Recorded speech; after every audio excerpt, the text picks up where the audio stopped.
मुंबई महानगरपालिका निवडणुकीसाठी राष्ट्रवादी काँग्रेस पक्षाने तब्बल 94 उमेदवार जे आहेत ते रिंगणात उतरवलेत। राष्ट्रवादी काँग्रेस पक्षाची मागच्या काही दिवसांपासून प्रामुख्याने चर्चा आहे जी गुंडांना उमेदवारी देण्याची।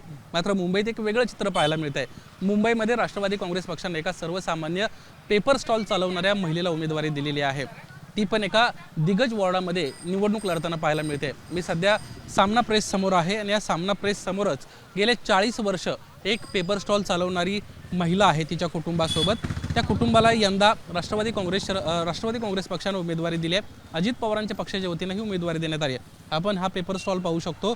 साधारणपणे 40 वर्षांपासून पूजा पवार यांचे पती हा स्टॉल चालवतात। त्या स्वतः 18 वर्षापासून दररोज सकाळी 6 वाजल्यापासून या पेपर स्टॉलवर असतात आणि सर्वसामान्यांना पेपर देण्याचं काम त्या करत असतात। मागच्या 18 वर्षांचा अनुभव आणि बोर्डामध्ये काम करत असताना कुठेतरी आता अजित पवारांना विश्वास ठेवल्यामुळं आपण निवडणुकीला सामोरे जातोय, अशा पद्धतीचं त्यांचं म्हणणं आहे। आपण पूजा पवार यांच्याशी बातचीत करणार आहोत आणि त्यांचं म्हणणं जाणून घेणार आहोत।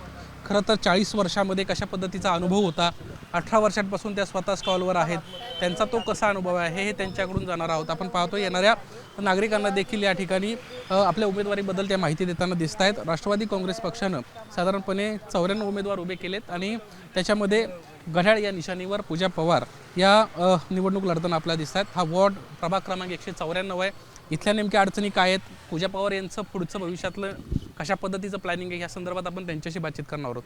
ताई, अजित पवारांना तुमच्यावर विश्वास ठेवला आणि एका पेपर स्टॉल चालवणाऱ्या महिलेला उमेदवारी दिली आहे, काय आपली प्रतिक्रिया? नमस्कार, मी पूजा विजय पवार, राष्ट्रवादी काँग्रेस पार्टीची दक्षिण मध्य मुंबई महिला जिल्हाध्यक्ष म्हणून या विभागामध्ये काम करत होते। यावेळेस वॉर्ड क्रमांक 194 मधून आदरणीय दादांनी, तटकरे साहेबांनी, आदितीताईंनी, नवाबबाईंनी माझ्यावर विश्वास ठेवून प्रभाग क्रमांक 194 मधून मला उमेदवारी दिली, त्याबद्दल मी त्यांचे आभार व्यक्त करते।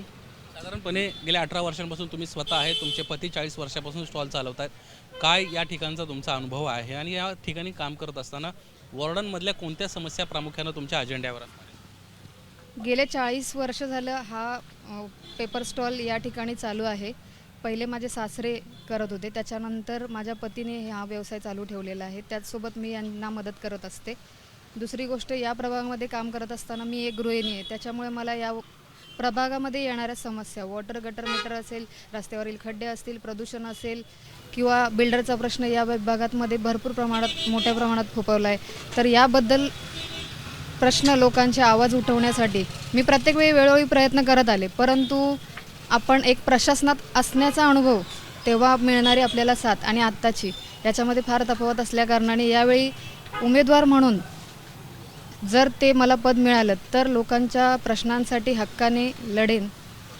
आपल्यासमोर 2 दिग्गज उमेदवार आहेत। समाधान सरवणकर जे शिंदेच्या शिवसेनेकडून उभे आहेत, ठाकरेंच्या सेनेचा देखील या ठिकाणी आमदार सुनील शिंदेचे भाऊ या ठिकाणी रिंगणात आहेत। अशा वेळी तुम्ही कशा पद्धतीने ही लढाई लढणार आहात? तुम्हाला विश्वास कसा वाटतो की कशा पद्धतीने तुम्हाला मतदान करतील? पहिली गोष्ट तर मोठे आहेत, प्रस्थापित आहेत, लढाई मोठी आहे हे मला मान्य आहे, परंतु लोकांसाठी, लोकांमध्ये उभी राहण्याची हिंमत आणि लोकांच्या प्रश्नांसाठी लढण्याची तयारी आणि प्रामाणिकपणा, या 3 गोष्टी घेऊन मी पुढे जात आहे। लोकांचा प्रतिसाद उत्तम आहे आणि तो मला मिळत राहील हे मला वाटतं। मागच्या काही दिवसांपासून पक्षाची प्रचंड बदनामी होते कारण गुंडांना ते उमेदवारी देत आहेत। तुमच्या निमित्तानं एका पेपर स्टॉल चालवणाऱ्या महिलेला दिली, याबद्दल काय म्हणतात? राष्ट्रवादी काँग्रेस पक्ष हा शाहू फुले आंबेडकर यांच्या विचारावर चालत आलेला पक्ष आहे। अजितदादा नेहमीच प्रामाणिकपणे काम करणाऱ्या आपल्या कार्यकर्त्यांना संधी देत आलेली आहेत। दादांनी आज उमेदवारी दिली म्हणून जसं गुंडांना उमेदवारी दिली असं जर बातमी होत असेल तर सामान्य घरात काम करणारी गृहिणी असलेल्या व्यक्तीला जर दिली तर याची बातमी का नाही होत, हा माझा प्रश्न आहे। म्हणजे दादा असं भेदभाव कधीही करत नाहीत, जो काम करतो त्याला न्याय द्यायचा हा त्यांचा नेहमी पवित्र राहिलेला आहे।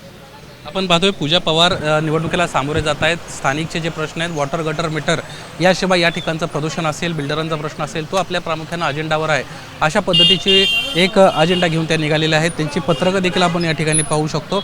आकर्षक पद्धतीनं या ठिकाणी पत्रकं तयार केलेली आहेत आणि दारोदारी जाऊन, घरोघरी जाऊन लोकांना विनवणी करणं, त्यांना आपण निवडून येणं का महत्त्वाचं आहे हे समजून सांगण्याचा प्रयत्न सध्या पूजा पवार यांच्या वतीनं सुरू आहे। सकाळी 6 ते साधारणपणे 11 पर्यंत पेपर स्टॉल आणि त्यानंतर दिवसभर प्रचार, अशा पद्धतीचं सध्या त्यांचं शेड्यूल आपल्याला पाहायला मिळत आहे। कॅमेरामन विजय देसाई, निलेश बुदावले, एबीपी माझा, मुंबई। एबीपी माझा, उघडा डोळे बघा नीट। आहे